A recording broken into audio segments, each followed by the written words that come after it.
If we want to reach net zero, it will have to be a team effort.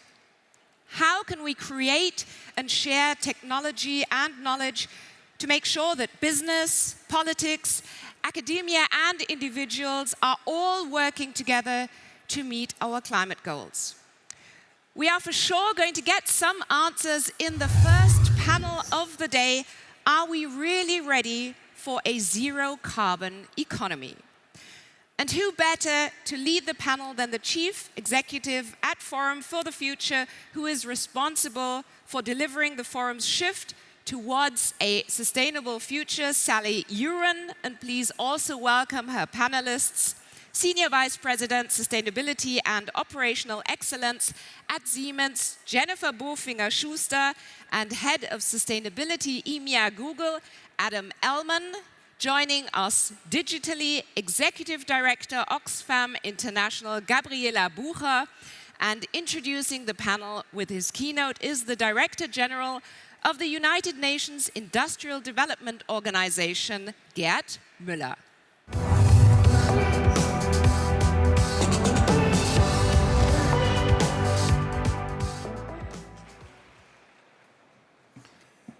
Hello, good morning, everybody here. Ladies and gentlemen, young tech-savvy people, multipliers and influencers, you develop solutions of the challenge to the challenges of the future. Hopefully with us, the old guys. Thank you for inviting me. So, go home or go green. Go home or go green. That is the motto here. Thank you. As Director General of UNIDO, the UN Agency for Sustainable Industrial Development, it's a great pleasure for me to speak here. Green tech brings pioneers of sustainable development together, not only nationwide, worldwide. Our planet formed 4 billion years ago. Humanity has only been here for a very small fraction of time, 7 million years. And you may be the last 25 years. For a long time, for millions of years, there were few of us. In 1800, we had grown to 1 billion, 1800. And now we are 8 billion. Think about every day there's a population growth of about 250,000 people. And that means every year there's a population growth of about 80 million people in the world. And we make a massive ecological footprint. So what will the world look like 2050? First, we will have a global population of 10 billion people. Second, I don't see so many people from Africa. Second, Africa's population will double. From now till 2050, Africa's population will double. Third, the demand for food as a consequence from now till 2050 will rise by 50% within the next 30 years. Fourth, the demand for energy. We all talk about energy, the future of energy. The demand for energy will rise by 70% from the level of now to the level of 2050. Fifth, mineral resources and even water resources become very, very scarce. And therefore, ladies and gentlemen, we need concrete and practical solutions for these global challenges. Protecting climate and global goods, feeding a growing population, creating jobs. When I think about the development in Africa, creating jobs for hundreds of millions of young people there within the next 10 and 20 years. And therefore, there is our shared common responsibility. because you understand it. Not everybody thinks about and understands this. We live today in a wholly interconnected world, from Shanghai to San Francisco. Think about the current situation in supply chain.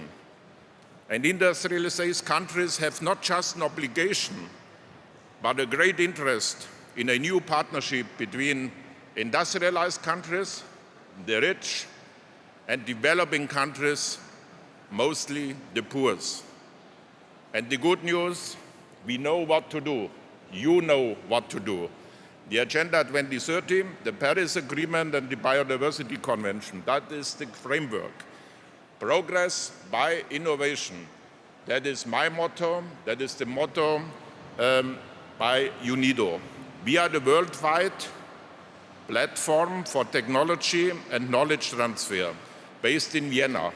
And our mission is to promote sustainable economic growth by coordinating investments, new technologies, and digitalization. Digitalization changes everything in the world. We have many projects and initiatives to build a functioning zero-carbon economy. For example, we started the global program for green hydrogen in industry. We have the industrialized deep decarbonization initiative to support demand for low and zero carbon cement and steel, for example, in India, and so on and so on. The solutions exist. We and you don't just know what to do. We and you know how to do it.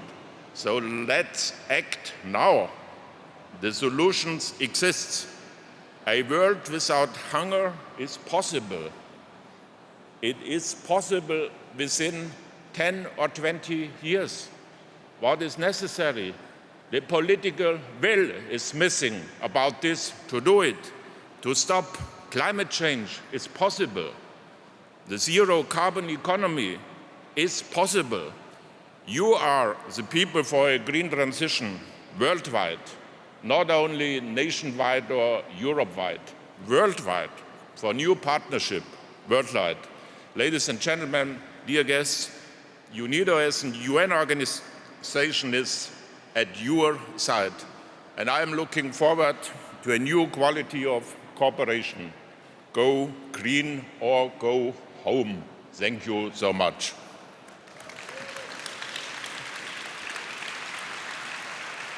Dr. Müller, welcome everybody. Great to see so many of you here.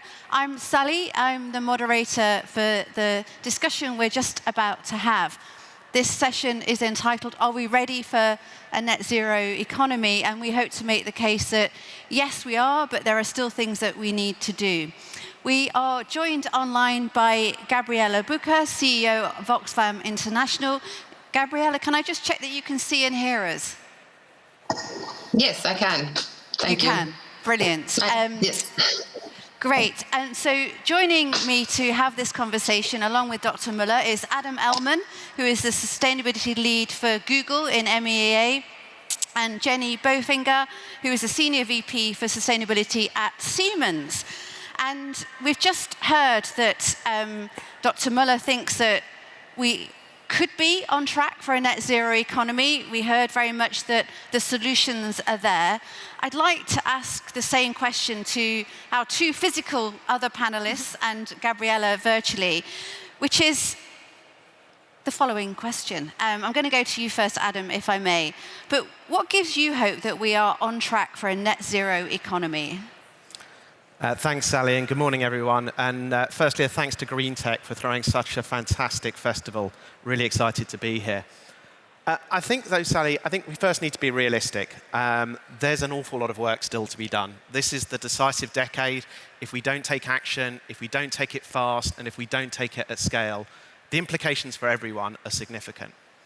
But I do think we have to have hope, and I do think there are reasons to be optimistic.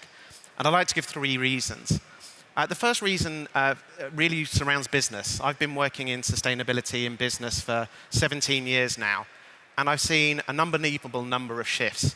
a shift from a small number of leading companies to companies right across the sector and organizations right across the economy taking action and taking this seriously. A shift from thinking this is a nice to do to a must do. And a shift from thinking this is just about managing risk to it's an opportunity. There's a strong business case to cut costs and be more efficient, to improve brand, to develop new products and services and attract new customers and develop new business models. And a shift from a small sustainability team on the side, managing this separate to the business, to it really being a business transformation program, really integrated across the business. At Google, we literally have thousands of people across the business in every team working on sustainability every day. So I think that's really exciting.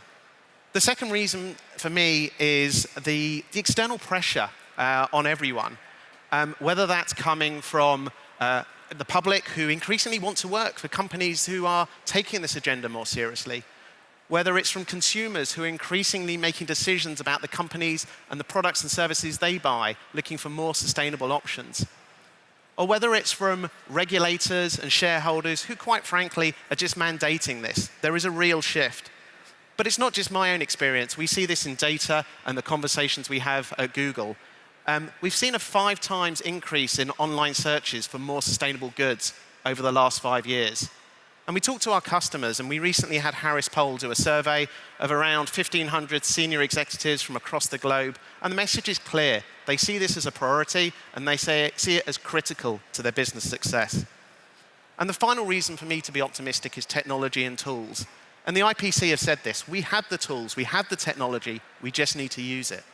At Google, we're in our 3rd decade of climate action, and technology has been such a big enabler, whether that's enabling us to get to 100% renewable electricity, which we did in 2017 and every year since, or whether, for example, it's using artificial intelligence to control the cooling in our data centers, delivering a 30% improvement. Technology is really helping. And we're using that technology to help others. We're working with cities to help them decarbonize transportation or see how they can deploy solar. We're working with companies like Unilever, helping them use technology to manage palm oil deforestation, or UPS in terms of vehicle routing. And we're enabling everyone through Google Search, where we're surfacing the most authoritative information on climate change with the likes of the UN, or, for example, on giving information on transportation, helping you identify how you can take the train, how you can rent bikes. And I'm really excited that today we tell you how you can drive from point A to B. Later this year, we will launch in Germany and in Europe eco-efficient routing, where we'll show you how to drive from point A to point B in the most eco-efficient way. So a number of reasons why I'm optimistic. Great, and I'm going to come to you all. My second question is what more needs to be done. So we're just trying to get a level set as to why we might be feeling optimistic, hopeful. But I absolutely agree, Adam. There are reasons for hope and optimism, but boy, have we got our work cut out for us, particularly over the next few years. But thank you for giving us those 3 reasons super clear. And I would agree, we're beginning to see integration of sustainability, real uptick in interest from a whole group of stakeholders. And I think it was great that you echoed Dr. Müller's message, which is the solutions, they're here. We just need to grab them into the mainstream. So same question to you, Jenny. What gives you hope that even though there's a lot more to be done, and we'll come back to that question, what gives you hope, what is your cause for optimism that we might be able to deliver this net zero economy? Yeah, thank you, Sally. And I mean, first of all, it's hard to now add because I fully agree to everything that Adam has said. So let's maybe deep dive a little bit into decarbonization. Of course, when we speak about sustainability, there's much more than just decarbonization, but focusing maybe on this one here today a little bit. Let me share what the way as a company looks like. So when we look into our own CO2 emissions, we need to deal with manufacturing sites all around the world. We have a fleet with some 40,000 vehicles. We have buildings all around the globe. Some of them we own, some of them we lease. So I guess you sense a certain complexity that is in there, and bringing these emissions down really needs a lot of efforts and also a very good plan. And what gives me hope is that these plans become much more standardized and comparable and sort of open and benchmarkable.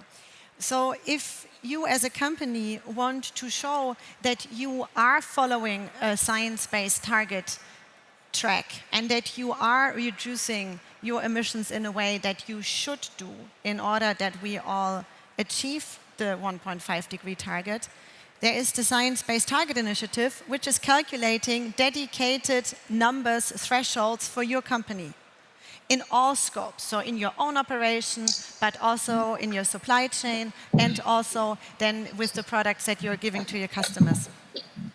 And if we look into this, more than 3,000 companies have signed that. And of course, we as Siemens are one of them. We have already managed to reduce our own CO2 emissions by more than 60%. We have now hardwired all this within SBTi. There's so much progress happening. And of course, these 3,000 other companies are our customers.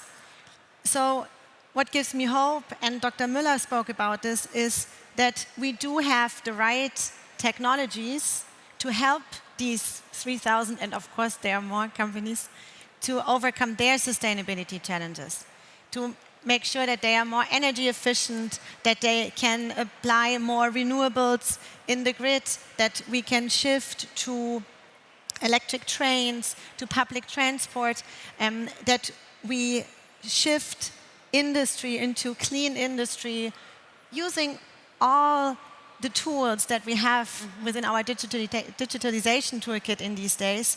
And we are ready for that. So I'm really full of hope. Technology is there. We can apply it. The will is there. The dynamics, from my perspective, are better than ever before. And that gives me hope. Great. I'm really happy to hear that. And I really like the way that you pulled together the ingredients there of the pathway to net zero. So we've heard from two major players in the corporate space that have access to and developing the technology that will help facilitate this path to a net zero carbon economy. I'd like now to ask the same question to Gabriella, who is the CEO of Oxfam International. Not entirely sure, Gabriella, where you're joining us from. Sorry you're not here today. But same question to you, if I may.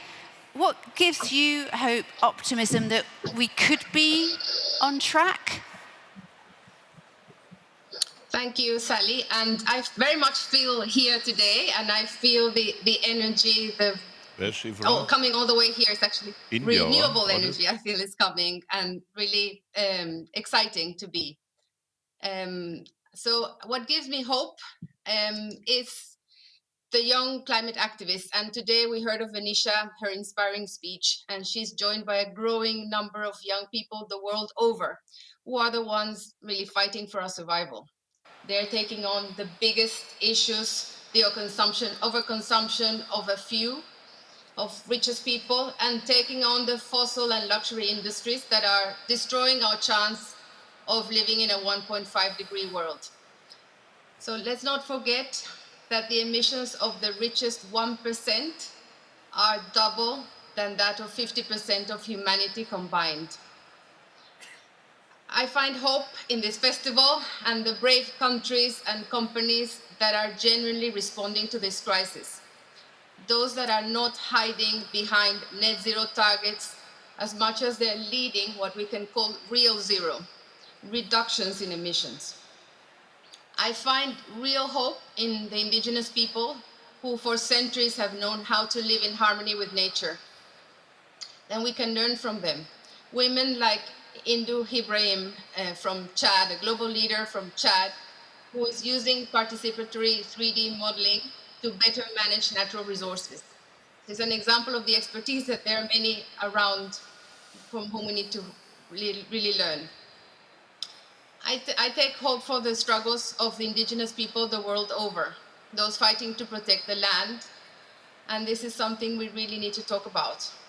And I feel this strongly in Latin America.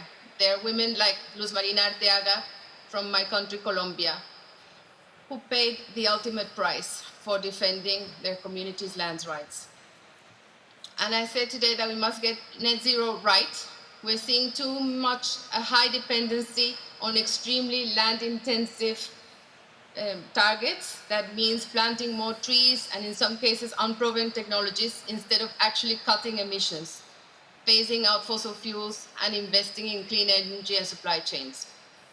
Our recent research shows that using land alone to remove the world's carbon emissions to achieve net zero by 2050 would require at least 1.6 billion hectares of new forests. So that is equivalent to 5 times the size of India. There is simply not enough land in the world to realize all these targets. They could instead spark even more hunger and natural problems, what we call still natural disasters, but are increasingly unnatural disasters that are really impacting the world over. But finally, coming back to hope, sometimes I think we misunderstand the idea of hope. As I heard someone say recently, optimism is thinking that things can be done. Wishful thinking is thinking things might be done. But hope is actually a determination that things will be done. And it's a hope carried through movements. And the ones that I was mentioning at the beginning, young people the world over, really bringing solutions and bringing their ingenuity and their passion and pushing us all to make sure that we really strive for a real zero world. Thank you, Gabriella, and thank you hugely for that perspective from the broader stakeholders in the world around us. And I think what you've just said reinforces something that I really feel in my work at Forum, which is I do think we're at a crossroads. I think we are on a path to a net zero economy, but I think there are two pathways in front of us. One is a pathway where we deliver what I would call quite a shallow transition. So we actually don't reconfigure our underlying systems. We don't deal with the root causes of inequality, and we don't listen to the needs and wants of the new younger generation, indigenous communities, and so on. The pathway I really want us to follow is the pathway to deep transformation, where actually we reconfigure our underlying systems, we broaden out the goals of the economy. And I think only that deep transformation will deliver a just and zero transition that we need, because the net zero carbon journey has to be just. So on that basis, reflecting this moment in time that we're at, a moment full of huge opportunity, but potentially huge peril. I have one last question for the four of you. And Dr. Müller, I'll come to you last, if I may, because then we have symmetry in how we've run this conversation. But I'd like you now, and you've probably got about a minute and a half each. My next question, so what more needs to be done? And Adam, I'm going to go in the same order. From your perspective, what more needs to be done to make sure we take that second pathway of deep transformation?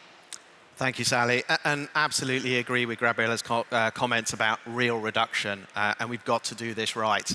I mentioned before we're in our third decade of climate action at Google. We've got a goal to achieve net zero emissions across our operations and value chain by 2030.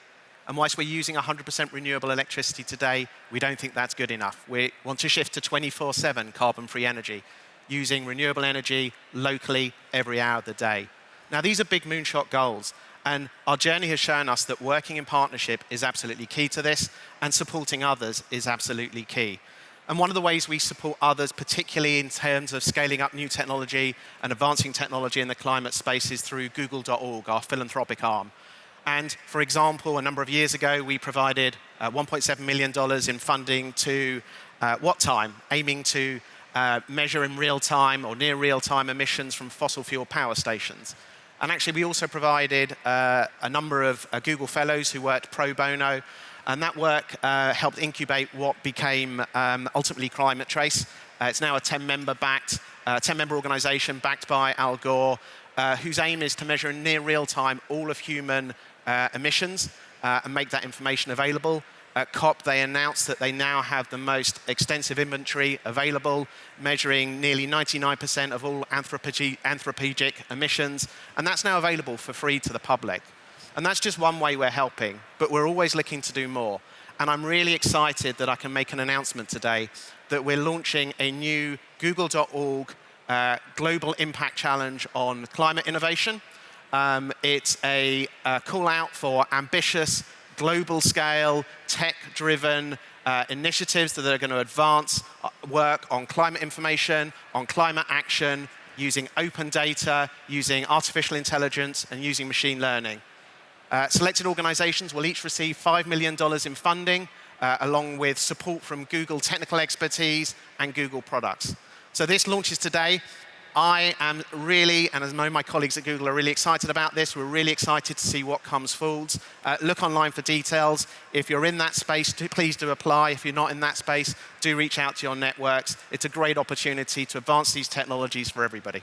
Thank you, Sally. Great, thank you. So Adam has just made a really significant announcement. There are lots of solutions out there, as we've heard already today, and there's an issue with scalability. So this new fund that's just been announced, very timely.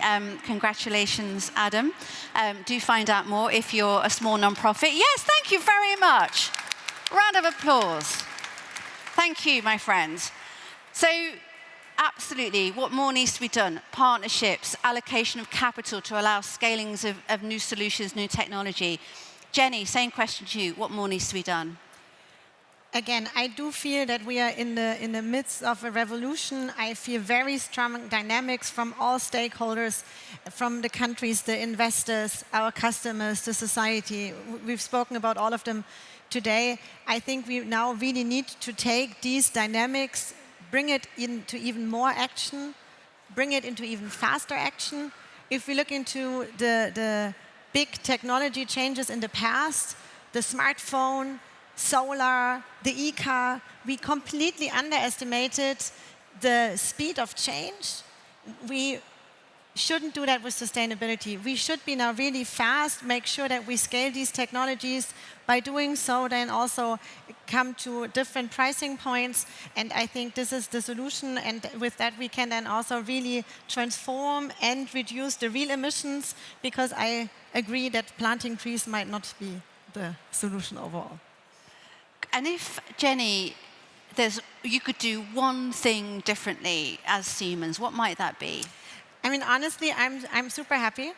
I'm doing this now for 5 years, and we have, at many points, I shouldn't say that, right? I'm not needed anymore so much, because we've really managed to integrate sustainability in every function, in every country, in every business. It's in all our important decisions, and it's. I wish everybody would do that. Super important. I can recommend it. Great. Gabriella, what more needs to be done from your point of view? And then we'll go to Dr. Müller. Thank you. And yes, Sally, you emphasizes about climate justice. So emphasizing again, net zero really needs to be about real zero. That requires drastic and genuine cuts in emissions, phasing out fossil fuels and investing in clean energy and supply chains. And it's also about understanding historical responsibility. So we know that the global north, the industrialized world, is responsible for 92% of historic excess emissions. So that means a big responsibility in terms of addressing and reducing much faster in the global north industrialized world, and leaving a bit more carbon budget for the developing world to go in a path to a sustainable economy. And very importantly, this requires enormous investment. So McKinsey has calculated between 4 to 9 trillion required to really transform the economy to be sustainable and in line with targets that we have set ourselves as humanity of living within 1.5 degree world. So large investments in mitigation, very important to emphasize adaptation funding for the majority of the global south, where the impacts of climate change are very real. And I have to say that we also need to make sure there is investment in loss and damage, because the impacts are already affecting livelihoods in irreversible ways. So that requires investment also from the world that has benefited from the growth and the prosperity to support communities that require complete overhaul of their systems. Thank you, Gabriella. And I think we'll hear a lot more about loss and damage as we head into COP27. Dr. Müller, you have the final word. What do you think needs to be done in addition to what's happening already? My message to you is think out of the box. I'm the director of the UN Agency for Sustainable Industrialization. And think about 10%, 90% of the worldwide emissions are produced by industrialized countries. And they hit the poorest hardest. And therefore we have a specific responsibility, think globally, bring the solutions and work together, industrialized and developing countries. And at the end of this century, you are young people around me. We are the old guys here. No, sorry, not me. Yes, at the end of the century, 80% of all people at the planet will be living in Asia or in Africa. And there is an economic growth, a population growth, and therefore there is the solution. Save the planet, work together. And the good news is we do have the solutions. We do have the technology. We do have the money. And what is missing? That is my message to the political world where I just moved in. What is missing is the worldwide political will to act. And that is my message to you. We have the technologies. You are the young. Please change thinking, change the world. And that means stop talking, act now in a worldwide interconnected network like this Green Tech Festival. Thank you so much. Thank you. I want to leave you with one final thought in my last 3 seconds, and it's a quote by William Gibson, the science writer.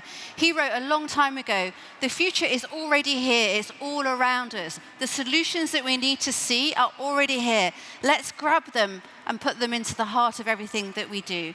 So thank you to my panelists, thank you Gabriella for joining us, thank you to all for listening. Enjoy the rest of your morning.